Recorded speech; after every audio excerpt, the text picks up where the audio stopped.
Olá, sejam todos bem-vindos a mais um podcast Ponto de Entrevista. Eu sou a Patrícia Trindade. E eu sou a Andréa Tissoni e hoje o nosso bate-papo é sobre autoamor.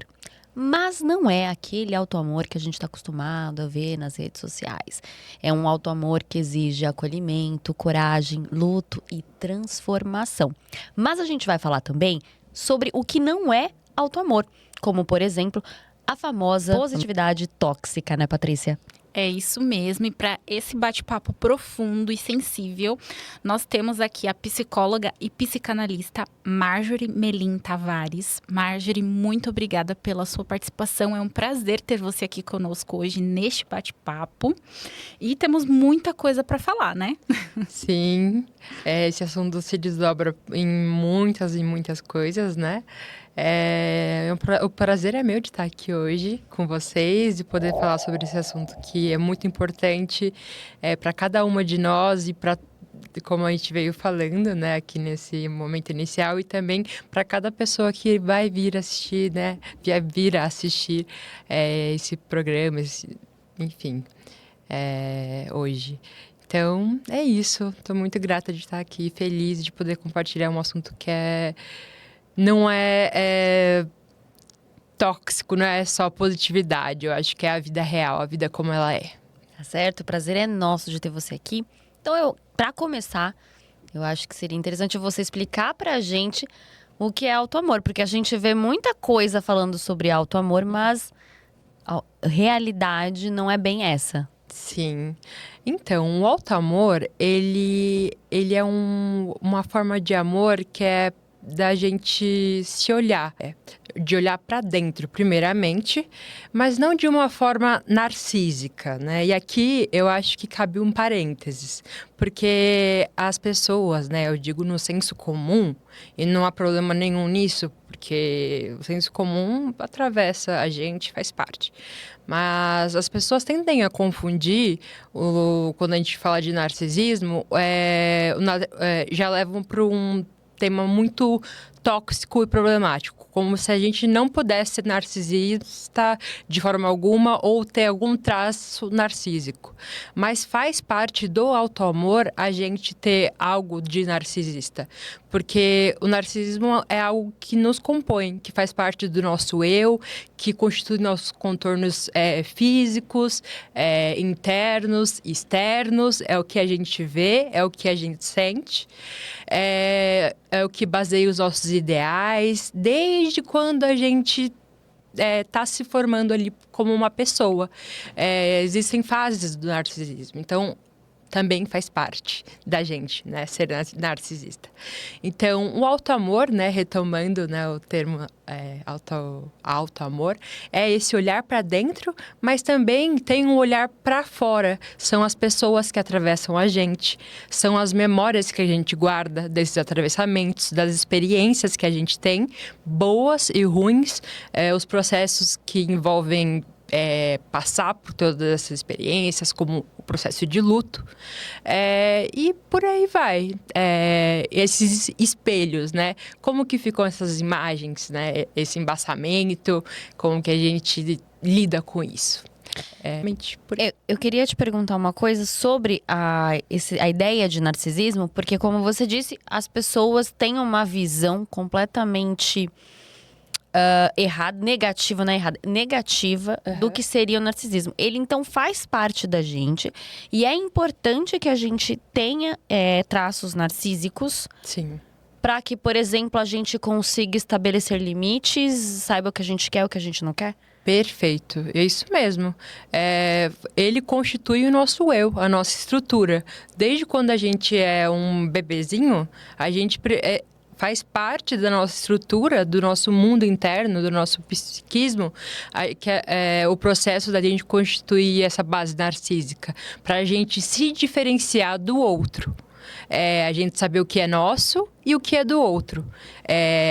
Ele passa a ser algo patológico, um problema, quando a gente é aquela pessoa que olha muito para si e não consegue olhar para o outro, não tem espaço para o outro e sai atropelando a vida do outro e etc. E assim, a gente tem que conviver entendendo a alteridade, que existe, eu existo, tenho meus limites, tenho aqui os meus gostos, meus sabores, meus desejos e o outro também. Não vou sair impondo isso a qualquer custo. É esse narcisismo expansivo que é o problemático, né? Que não coloca, não respeita o contorno do outro, que vaza, transborda. E uma coisa que a gente começou falando aqui nos bastidores, e que eu acho que faz muito sentido a gente entrar já nesse tema, seria sobre a questão da positividade tóxica, né? Quando a gente finge muito que tá tudo bem, né? Que, tá tudo certo. Isso é um amor ou é negação?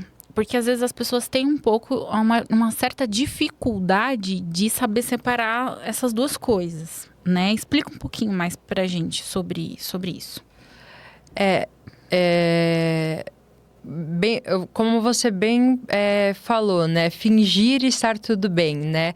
Me traz uma ideia de performar. É muito que a gente às vezes tem que fazer boa parte dos nossos dias ali para trabalhar, para performar, tem que estar bem, né? Não pode estar mal, tem que estar com as lacunas sempre preenchidas. Não tem espaço nenhum para que o vazio ou a criatividade dentro desse vazio possa acontecer. Essa criatividade, é muito importante, sabe? E eu acho que a gente pode trabalhar até mais isso mais adiante. Mas, assim, essa produtividade, ela não dá espaço para que a gente possa pensar sobre nós mesmos, pensar nesse auto-amor mesmo, nessas lembranças, na gente, nos nossos contornos e no que é a nossa essência. A gente fica total alienado a ela, sabe? Porque a gente tem que cumprir uma série de listinhas, o checklist ali. Isso quando a gente não está se comparando à rotina do outro, à rotina do que a gente está vendo nas redes sociais, uma rotina que tá maquiada, né? Tá só o bastidor ali, né? Então, é uma autoexigência também que pode acontecer. Tem uma responsabilidade nossa, mas também tem o efeito do outro. Então, assim, mais uma vez, eu vou ser insistente nessa palavra contornos, né? Onde está vazando, onde está... qual que é o seu limite, né? Assim, é muito tóxico, né? E essa palavra até ficou banalizada. As pessoas tendem a banalizar essas coisas de... falar, você tem que acordar e dar o seu melhor, nossa, banho gelado de água na cara e não sei o quê, e aí cumprir a sua agenda, vai ficar tudo bem. Gente, e se não ficar tudo bem? O auto-amor, ele não é sobre você acordar e aí ficar maquiada, produzida. Se você quiser e isso te fizer bem naquele dia, perfeito, que ótimo. Isso significa que você está acolhendo um desejo seu. Mas se você não quiser, que ótimo também. Você está acolhendo o que é possível. Isso é auto-amor. Não é ser, é a melhor versão de você mesma. A melhor versão é a versão que é possível. Nossa. Naquele momento da sua vida.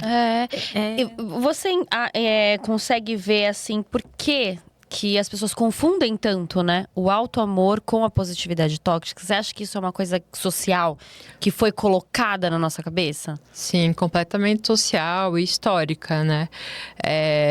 Que assim, a gente meio que precisa desse pensamento e dessa produtividade para trabalhar, para continuar girando ali. E também passa pela história também da questão do feminino, né? Principalmente sendo mulher. A mulher precisa ter seu lugar ali, né? Tem que estar bonita. Agora, antes era do lar e agora a mulher tem que ter tripla jornada vezes 4. E assim, e aí, cadê o espaço dela nessa questão de criatividade, de poder ser ela mesma, a essência dela? Porque às vezes ela tem que viver ali, a pessoa chega no consultório e fala ali, fez isso na rotina e não sei o quê.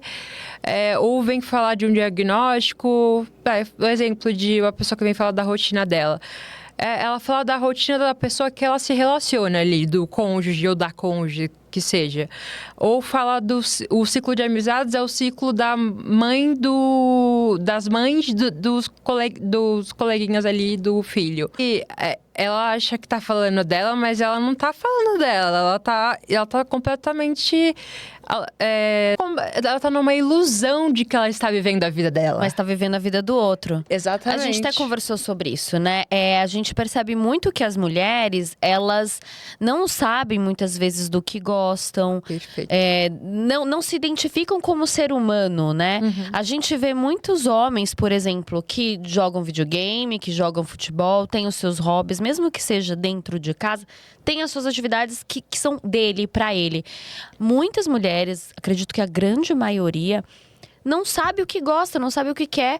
A gente cresce aprendendo que você tá ali pra agradar o homem, o marido, o namorado. Então, às vezes, ela não sabe nem a música que ela gosta. Ela não sabe, não tem gostos. Então, você acha que essa questão social, principalmente na mulher, é mais pesada? Sim, é mais pesada. Digo pela minha escuta clínica, digo por estudos. Eu falo assim, são tantos estudos que tem sobre isso, né? Eu não consigo citar um especificamente, mas eu recomendo uma leitura que é leve, fluida, assim, também acho que envolve um momento de autocuidado possível. Além do livro Auto Amor, né, Vivendo a Grandiosidade de Ser Você Mesma, que é o livro que eu sou coautora, né? Também tem o livro da Marcela Ceribelli, que é a Aurora. Ele tem muitas referências de estudos em vários lugares do mundo, não é só no Brasil, não é só nos Estados Unidos, que tem a fazer só nos Estados Unidos, é na Europa, é na Ásia, então não é só uma visão ocidental de cultura das mulheres que sofrem mais pressão, não é. Os estudos mostram que as mulheres ao longo do mundo, da maneira que for ali, elas tem mais um peso, seja dentro da religião, seja dentro de casa, seja fora de casa ali, recebendo menos salário com mais obrigação, e a rotina mais pesada ali por pessoas que não compreendem isso e não ajudam, assim. Isso a gente poderia colocar como uma anulação? Sim. É como se ela ela não tem auto-amor. A gente nasce com auto-amor, como você já disse. Sim. Mas é uma anulação de si para ver para o outro. Sim, é uma anulação. O auto-amor, ele é como se ele se apagasse, né? Porque entra em cena a autoexigência, a comparação. E a comparação é um veneno pro auto-amor. É um veneno. Em qualquer caminho que você fizer, se você for seguir uma rotina ali de perfeitinha, se você for se comparar com alguém numa rede social, se você for viver uma vida que não é sua por essência, onde você não consegue nem reconhecer os seus hobbies, você tá envenenando o seu auto-amor, contaminando ele com coisas que não são verdadeiramente suas ali. Aí até é muito comum as mulheres na clínica para pensar, mas como assim verdadeiramente meu? Os homens já não têm tanto essa dúvida, mas eles podem ter também. Porque é um processo o processo de se autoconhecer e do auto-amor também envolve primeiro se desconhecer.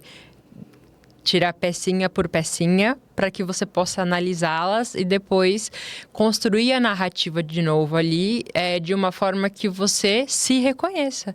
E assim. Nossa, isso deve ser muito difícil, você tirar pecinha por pecinha, camada por difícil. camada, para você se reencontrar Ou se encontrar pela primeira vez. Exatamente. Por isso que muita gente tem receio de terapia, né? Sim. Sim. Eu queria te perguntar uma coisa.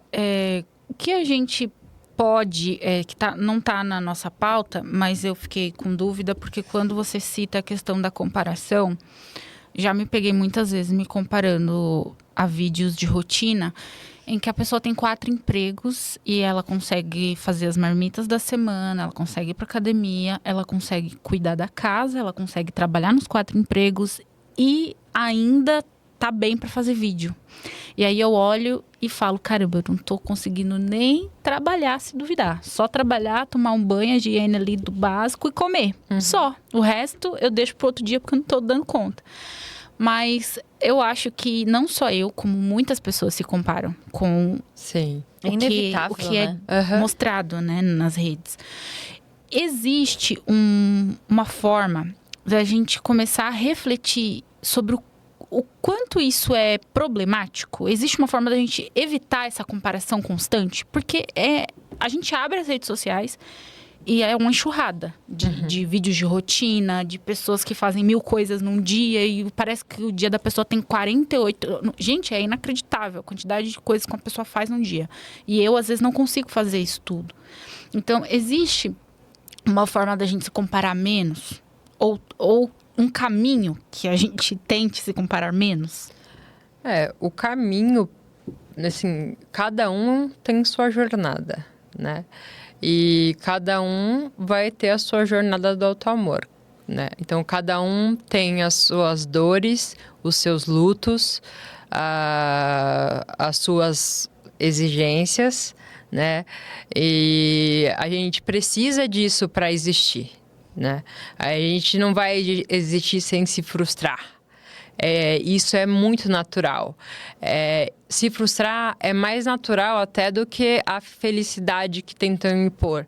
Se você parar para ver realmente como anda e conversando com pessoas normais, conversando até com pessoas que a gente acaba conhecendo essas pessoas que postam esse tipo de lifestyle, você vê que não é bem assim que as coisas tocam. A banda toca de maneira diferente. Essa marmita aí foi preparada por outra pessoa, o vídeo foi editado por alguém que ajuda. Você tá vendo ali o espetáculo acontecendo, você não tá vendo os backgrounds. E essa é a verdade na grandíssima maioria dos casos. Por isso que depois você vai vendo que as coisas, uma hora ou outra, vaza, transborda.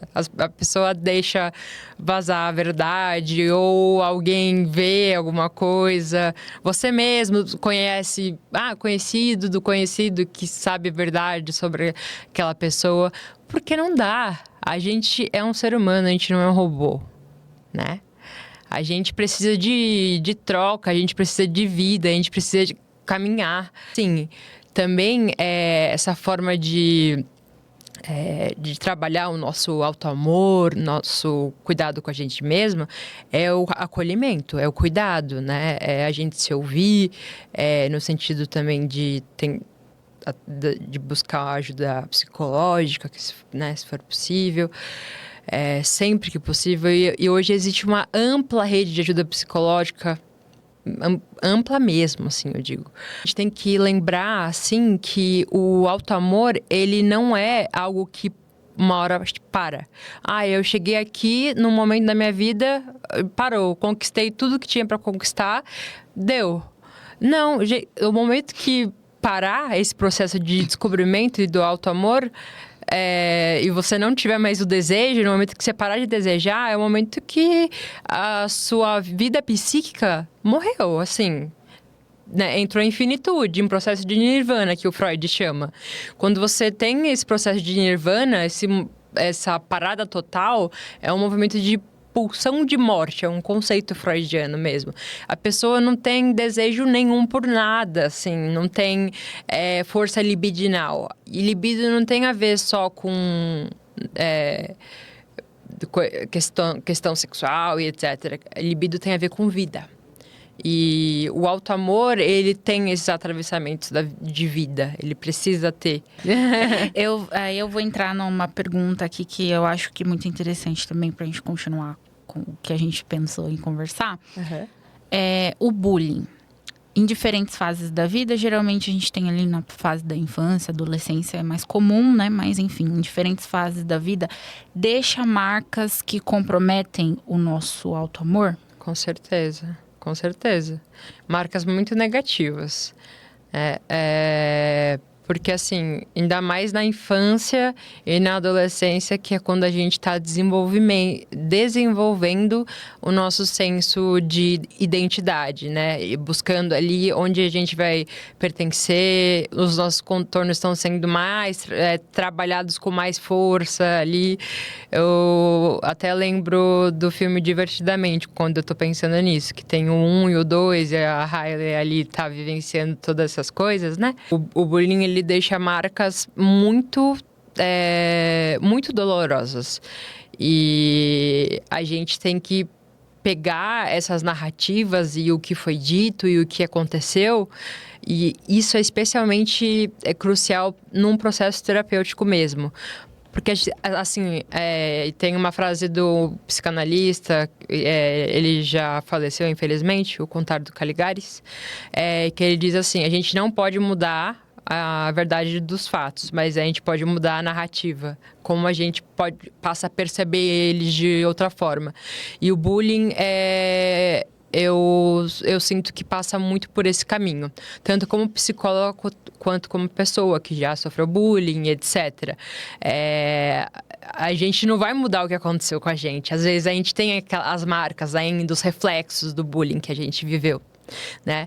Mas com o tempo, com a reflexão e pensando sobre isso de uma forma diferente, né? Ressignificando, mudando a narrativa dos fatos, com alguém que nos acolha junto de nós mesmos ali, a gente consegue dar outro tom, sim.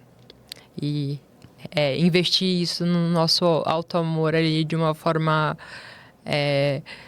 não vou falar que é positiva necessariamente, mas pode ser que esteja. Porque, bem, sou millennial. Eu acho que é uma geração que sofreu bullying pra caramba. Sim. Então, assim, e você vê que meio que todos nós dessa geração nos arrastamos, né, levamos isso pra vida. Então, crescemos com um monte de complexos. E o bullying, ele tá muito relacionado, assim, os bullying que a gente sofria na infância e na adolescência é muito relacionado com a imagem, né? Sim. Então, quero entrar numa pergunta aqui, exatamente sobre isso. A autoimagem, ela tem a ver com o autoamor? Tem, atravessa, sim. Tanto o nosso mundo interno quanto o nosso mundo externo, né? Quando eu falo mundo interno, envolve tudo, sentimento, tudo que povoa, as pessoas que já passaram, as marcas que nós temos, os lutos, tudo isso. E o mundo externo, que são as pessoas que a gente convive, as trocas que a gente tem, as experiências, tudo.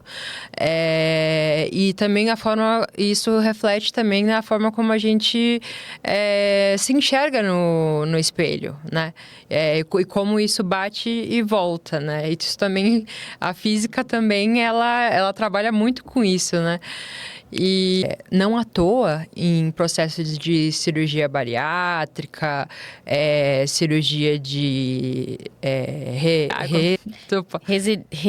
redesignificação de sexo. De sexo, sim. Enfim, é obrigatório passar por o processo de avaliação psicológica. Mas eu acho que qualquer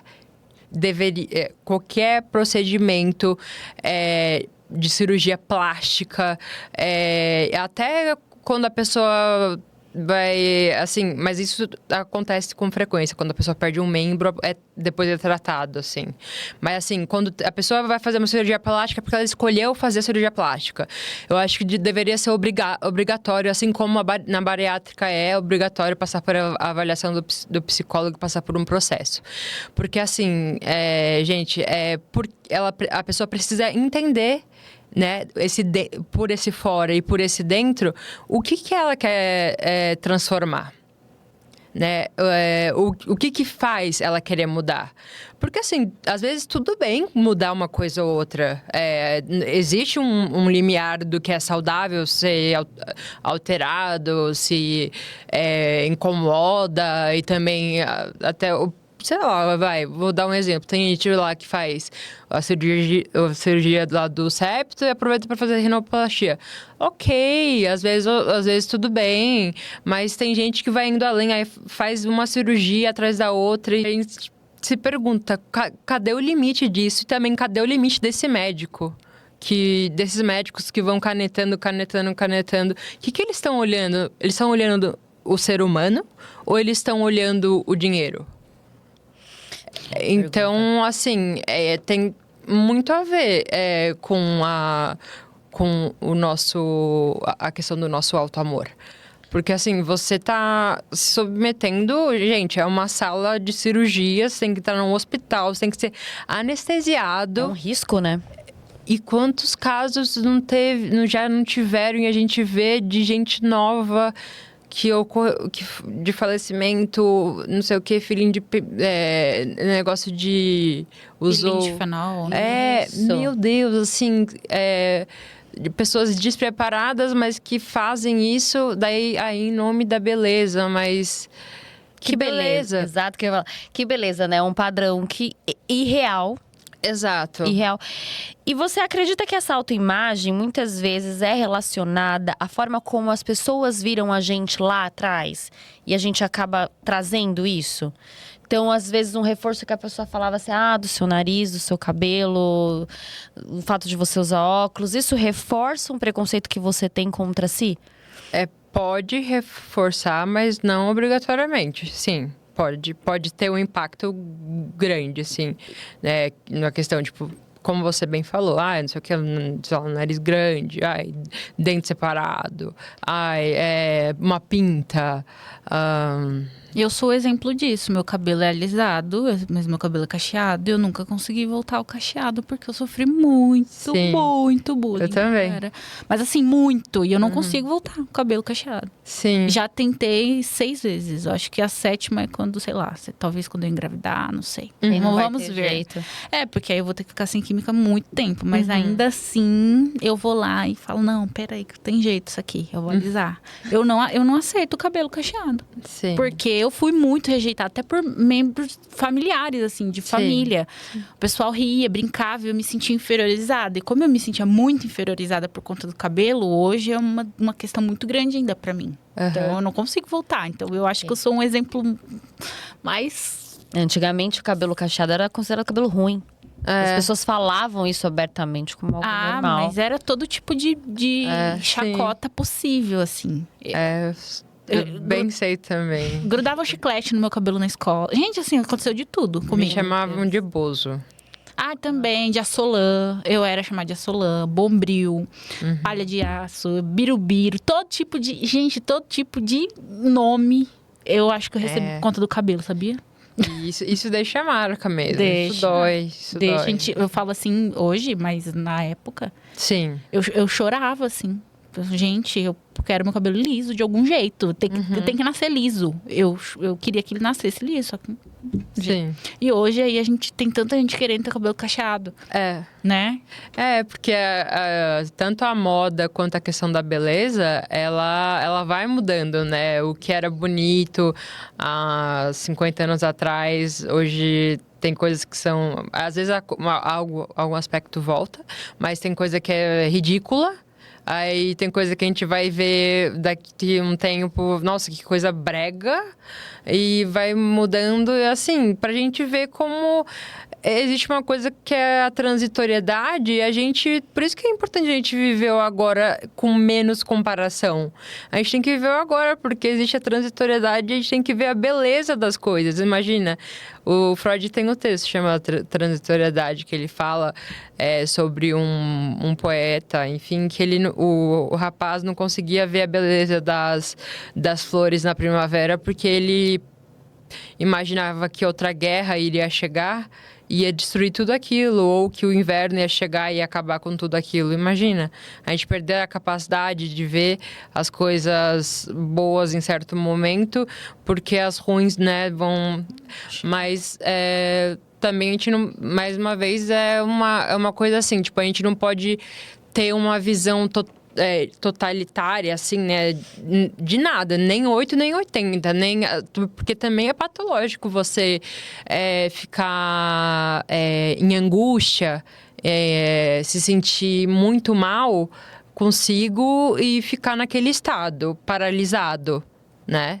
Isso também é um grande problema.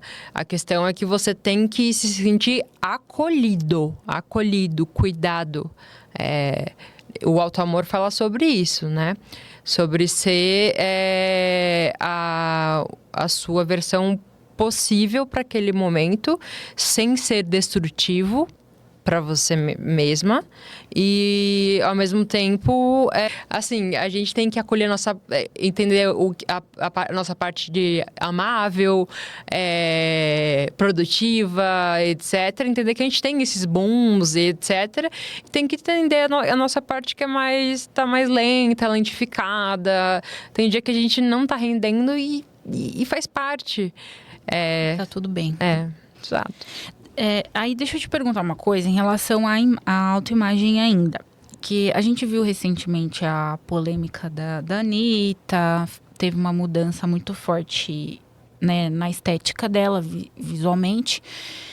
E eu lembrei de uma outra situação recente também, de uma notícia que eu vi, que eu cito muito essa criatura aqui.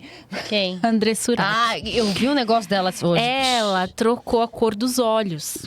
Ela fez uma cirurgia que ela, assim, ela poderia ficar cega. Tanto que ela apareceu em uns stories falando, gente, eu me arrependi de ter feito a cirurgia porque eu não tô enxergando nada, tá doendo muito, tô com muita dor, eu acho que eu posso ficar cega e tudo mais. Nossa, eu não vi isso. Então, essas duas coisas me marcam muito nessa última semana. E a gente falou da Anitta, porque a Anitta, todo mundo comentou. Não, ela mudou completamente o rosto dela, né? Muito, mudou é irreconhecível. muito. Ela tá muito parecida com umas pessoas... Acho que é um outro artista, mas eu não tô lembrando o nome agora. Meio asiática ela ficou com traços. Ficou bem, bem diferente. E a Andressa Urach, ela mudou literalmente a cor dos olhos. E era uma cirurgia que demonstrava realmente... O médico, né, que fez a cirurgia, realmente falou que existia essa possibilidade de ficar cega. De perder a visão. Então, assim, seria uma... Tem casos como esses que a gente está citando, que é fuga emocional. Porque a gente fica se perguntando até onde vai isso, né? Até que ponto isso é saudável, né? Porque a pessoa, ela mudou tanto que ela tá irreconhecível. É uma opinião, agora eu digo não como necessariamente profissional. Sim. No caso da Anitta, ela traz ainda uma fala embasada com humor que é até um pouquinho perigosa, né? Porque ela fala, eu fiz cirurgia, eu mudei até meu DNA, né? Trazendo a frase com humor. Isso é muito perigoso, porque assim, meio que traz as pessoas pelo um encantamento de autorização, assim, muda, faz aí a cirurgia que você quer com o dinheiro que você tem aí, o que é muito perigoso, porque uma cirurgia é muito cara, e a gente sabe qual é a realidade do público dela, e assim, realmente talvez seja uma fuga dela, né? Uma fuga tanto, e eu digo que é uma fuga até mais interna, porque a Anitta conquistou o mundo, gente. A Anitta, ela é muito inteligente, sagaz, ela fala muitas línguas, olha de onde ela veio, e assim, parece que existe um vazio que precisa ser preenchido e ela vai preenchendo, vai preencher fora, só que precisa ser preenchido dentro, não é fora, né? E a pessoa, ela vai... Como ela não trabalha isso, não estou falando especificamente da Anitta, mas de todas as pessoas que fazem isso em excesso. Sim. Ela vai nunca tá satisfeita. Não. O limite vai... Exatamente, não existe contorno, não existe limite, né? Não perde literalmente perde a mão ali, né? Não... essa pessoa, ela não tá centrada ali no acolhimento dela. E a grande parte desses procedimentos, eles são dolorosos. Raras são as pessoas ali e os profissionais que têm o cuidado da escuta e de entender o que é necessário para aquela pessoa, para que ela melhore ali o que ela deseja melhorar. Né, o profissional, seja o dermatologista, o cirurgião plástico, e não veja só a questão do dinheiro, né? E pensando aqui no caso da Andressa Urach, eu penso até numa questão meio de simbologia, né? Assim, por todo o caminho que ela já percorreu, né? Que acho que é uma questão que todo mundo sabe, né? Esse caminho de... se fecha numa religiosidade, aí depois se escancara pro mundo de novo, e enfim, ela tá perdida, né? Aí, assim, se o médico chega para ela e fala para ela, e simbolicamente falando, fala para ela que ela tem a chance de não enxergar mais, acho que para ela isso é até tentador. Fica, talvez seja melhor não ver alguma coisa. Eu penso, psicanaliticamente falando. Sim, sabe? faz sentido. No sentido de simbólico, né? Uhum. Tipo, talvez seja melhor parar de ver. Essa pessoa tá perdida. Entende? Sim. Tem muita coisa que a gente faz como ato que é simbólico. É simbólico, umas repetições, sabe? Que é inconsciente, né? Daí nascem naturezas de, tipo, transtornos obsessivos, etc, assim. Aí daria outro podcast. Nossa, mas eu adorei isso, porque faz muito sentido. Porque Sim. provavelmente o cara alertou pra ela, o médico alertou pra ela que ela poderia ficar cega e ela foi atrás do risco. Então, e talvez aí a gente que é isso preservado, né? A gente fica, nossa, mas ela pode não enxergar. Pra ela, deve falar, às vezes não é consciente, claro, não tá pensando, nossa. Mas o inconsciente fala, às vezes é melhor mesmo parar de ver. Tô perdida. Não quero mais ter via pra... Ver as coisas que eu vejo. Vamos lá, eu quero agora entrar na questão do luto. Porque a gente falou sobre luto no início da nossa conversa. E a gente entende luto como morte, né? Sim. Como uma coisa mais simbólica, mais concreta. Mas a gente sabe que existem vários tipos de luto, Sim. né? E como eles estão relacionados com o auto-amor? Você consegue explicar pra gente? Sim. Então, no processo de auto-amor, né? Pra gente constituir ele, né? Seguir constituindo ao longo da vida, porque, como eu falei, é um processo que vai até o fim, literalmente, da nossa vida, quando a gente morre mesmo, né? Os atravessamentos de luto, né? O que é, né? Exemplos de luto.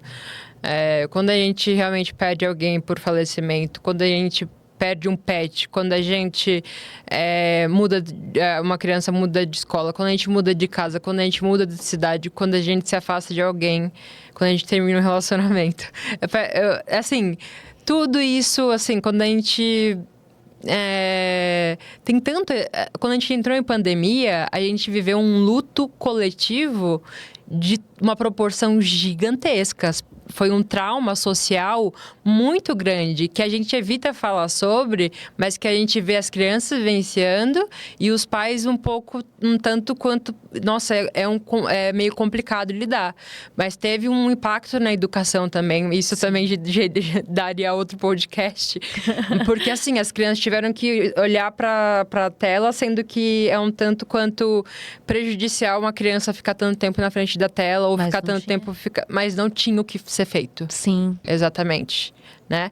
Então, assim, o luto, né, no caso, como a gente, do auto-amor, são esses atravessamentos de... o luto, ele é uma passagem, né, de uma condição conhecida e familiar para uma condição desconhecida e faltosa. Só que, assim, a falta, ela é algo que faz parte da nossa vida. A gente nasce com algo faltando. A gente nasce chorando, demandando algo já é praxe. Isso que põe pra gente essa completude, ela é um tanto quanto ilusória, né? E aí, a exemplo do meu capítulo no livro Autoamor, né, que é a síndrome do ninho vazio ali, eu quis colocar para dar um nome para algo. A gente sempre gosta de dar um nome para algo porque a gente precisa se localizar no mundo, né? Colocar contorno, né? E o autoamor envolve você conseguir elaborar essa perda, esse processo. Aceitar mesmo que vai doer, você vai sofrer, que vai pegar no calo, que você vai sentir muita saudade daquela pessoa que, no caso do divórcio, provavelmente vai estar viva, né? E aí, e as pessoas, elas têm, ainda mais em caso de divórcio, vira uma coisa muito maníaca, assim, de não tem que ficar bem, aí tem que tirar foto de tal jeito, né? Aí entra o negócio ali que, né, tem que tirar foto de tal jeito, tem que mostrar que tá tudo bem, aí tem que entrar em outro relacionamento sem ter se curado do anterior. É bem comum. Isso não é autoamor, gente, é se entrar em outro relacionamento pra tamponar. Tudo que é tamponado, que seria, no caso, jogar a sujeira para debaixo do tapete, quanto maior a sujeira jogada para debaixo do tapete, maior é o tombo, maior é a queda, né? Então, assim, todos esses processos de luto. E, assim, o luto, no final, né, envolve sofrimento. As pessoas vêm com essas frases de arranjo de, assim, prontas, de tipo, ai, vai passar, ou a pessoa era idosa. Gente, é a pior coisa que você pode falar para uma pessoa enlutada. Ou vai ficar tudo bem. Não vai ficar tudo bem agora vai doer. E faz parte.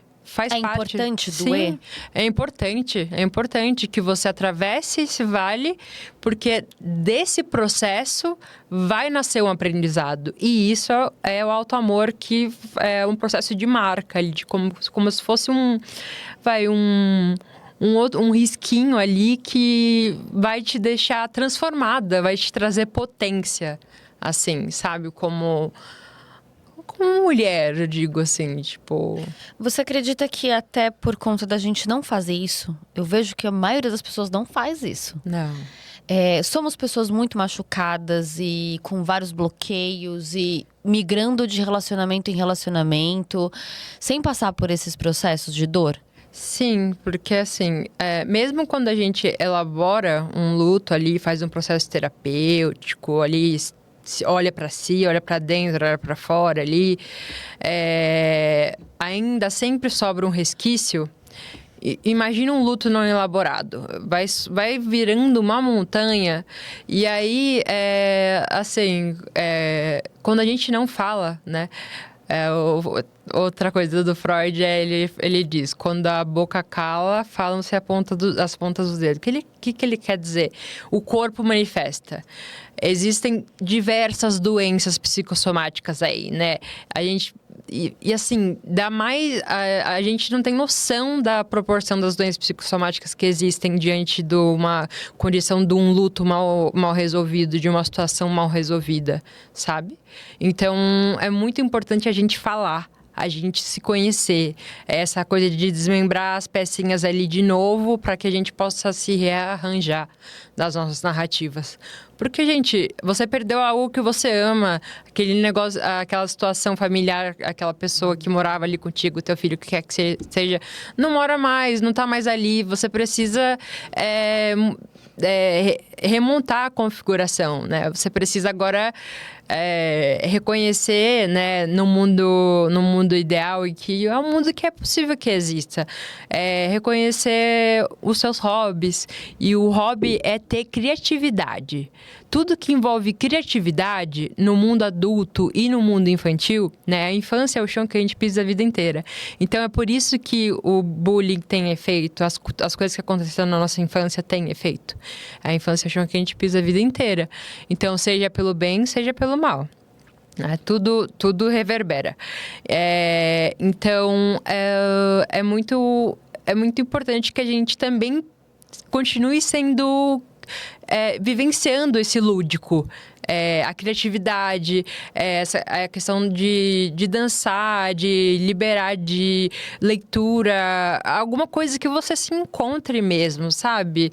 Tem coisa que você acha que você nunca experimentou e você não iria gostar, mas você acaba experimentando e gostando. Eu sou péssima em desenho. Eu atendo criança também, e aí, às vezes eu desenho, e aí eu já ouvi uma criança falando, nossa, tia, que feio. Aí eu fico... e aí eu dei risada, né? Porque eu falei, eu não sei desenhar bem. Mas assim, eu comecei a pintar copo, que dá até virou uma moda e realmente é até uma coisa muito terapêutica, é muito, muito legal e até vai ser uma coisa muito simbólica para mim. E eu consegui, assim, do meu jeitinho ali, e gente, realmente eu pinto muito mal, mas o copo fica perfeito. Sem ver que, às vezes, numa coisa não dá certo, só no papel ali, com lápis, não deu. Mas no copinho ali, com a tinta acrílica, deu certo. Isso vale para muita coisa na vida. É verdade. A gente sempre encontra o nosso caminho, né? Algo que dê certo pra gente. É verdade. E já, infelizmente, estamos quase caminhando pro nosso final da nossa conversa. Então, eu quero muito que você fale um pouquinho pra gente como a psicoterapia pode ajudar a gente a desenvolver esse auto-amor que a gente falou tanto nesse episódio. Porque eu acho que muita gente quer agora, né, ouvindo o podcast, quer desenvolver isso, quer saber como desenvolve e não sabe os caminhos. Então, como a psicoterapia pode ser esse caminho para as pessoas se ajudarem? Sim. Então, a psicoterapia, ela é a análise, ela é um caminho que você traça individualmente ali no seu vínculo junto com a sua psicóloga ou seu psicólogo ali. Tem que ser uma coisa que você tem que ter um vínculo, é muito importante. Se tem um certo... Se você não consegue vincular de alguma forma, acho que o trabalho fica um tanto quanto complicado. Porque você fala de coisas muito profundas, você fala de dores, você fala também de conquistas. E às vezes na mesma sessão, às vezes você acha que você vai lá achando que não vai falar, não tem nada para falar, e às vezes tem um mundo, um universo para descobrir dentro de você que você nunca teve a chance de descobrir ali, né? Pela fala. A gente precisa se expressar, falar e diante de uma escuta qualificada, isso surte efeitos muito importantes, porque na devolutiva ali que a analista ou a psicóloga ali faz junto a você, vocês vão reconstruindo e vendo caminhos possíveis para existir com prazer ou enfrentar o sofrimento, entendendo que aquilo faz parte da vida. A vida tem hora que vai ter esse sofrimento e que esse mundo não vai acabar. E ali, na hora do prazer e da parte gostosa da vida, isso também vai existir e a gente dar valor para isso, não ficar olhando, putz, isso daqui vai acabar e não vai mais existir. Então, a terapia, ela ajuda a gente a criar uma narrativa onde faça sentido percorrer todas as teclas do piano ali, tanto as brancas quanto as pretas, e fazer uma música, fazer a nossa música. O processo, ele é único. Você pode, claro, falar com seus amigos e amigas, familiares, e falar, olha, não sei o quê, psicólogo disse isso, psicólogo disse aquilo, existem diferentes abordagens, né, psicanálise, TCC. Cada um se dá bem com um tipo. Então, assim, também é uma coisa que não é para se comparar, né? Tipo, não se compara uma terapia com a outra.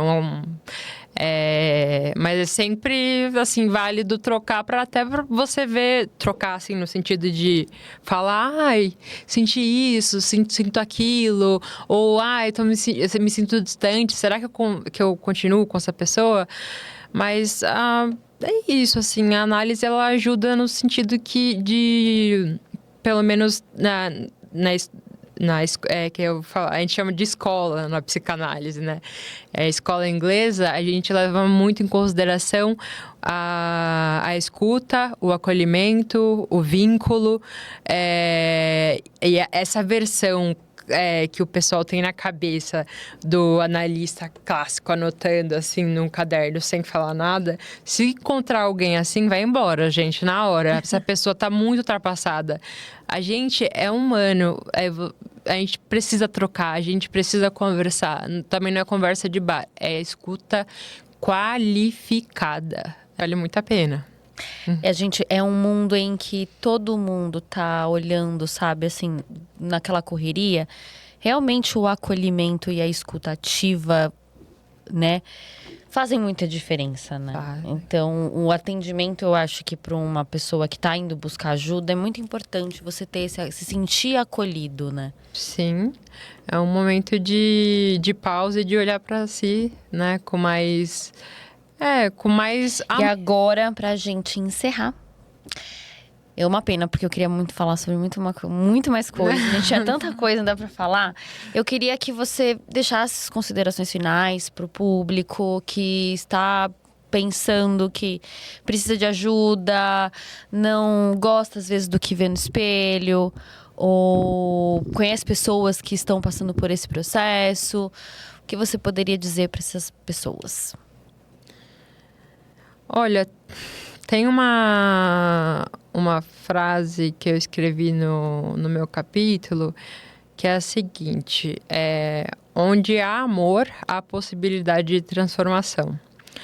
Então, é por essa via, assim, da gente não desistir de procurar ajuda qualificada e também de pedir ajuda de amigos também. Claro que não vai ser o melhor caminho, porque vai ser aquela coisa clichê, etc. Mas, às vezes, sim, você vai ser acolhido, você vai ser encaminhado. Tem amigos que valem ouro, né? E assim, a gente, por mais que nós tenhamos a nossa individualidade, a gente tem que lembrar que desde os tempos mais remotos a gente sempre viveu em grupo. E assim, lembrar disso, de pedir ajuda e de lembrar que você é importante. Você é importante desde para você mesma até para as pessoas ali ao seu redor, desde quem tem pet, enfim, desde o seu pet até seu filho, sua filha, sua rede de apoio, assim. Porque realmente o que a gente falou hoje são coisas são densas e complexas, embora a gente tenha conseguido falar de uma forma um tanto quanto leve e palatável. Né? É isso. É isso. Eu só queria que você falasse, quem quiser saber sobre... Mostra o livro. O livro, a gente quer saber quem... Mostra pra lá. Isso. Esse é o livro, ele chama Alto Amor, Vivendo a Grandiosidade de Ser Você Mesmo. É um livro que é feito em coautoria. Se vocês quiserem adquirir o de vocês, a melhor forma para a gente conseguir, e eu faço uma dedicatória especializada para quem quiser. Entre em contato comigo no meu Instagram profissional, que é @psi.marjorie. Lá a gente pode trocar, lá você pode conseguir a sua versão e é isso. Maravilha. A gente vai deixar aqui na descrição do vídeo, com certeza. Sim. Porque é muito importante, eu quero ler. Nossa, eu tô muito afim de ler, real. Sim. Então é isso, a gente quer agradecer muito, sua participação foi maravilhosa, foi muito boa pra gente conseguir abrir um pouco a mente, né, André? Foi. E falando sobre amizade, vou te falar que essa pessoa aqui é minha best querida, me ajudou muito em vários momentos. E isso é muito real. Sim. Só gratidão. E é isso, o ponto de entrevista vai ficando por aqui. Não se esquece de se inscrever no nosso canal. Tem assunto muito importante. Esse bate-papo aqui é muito legal, principalmente para nós mulheres, para todos, mas para as mulheres no geral é fundamental. Não esqueça, estamos no Instagram, no TikTok, LinkedIn, Spotify. E até a próxima, gente. Beijo. Beijo, até a próxima.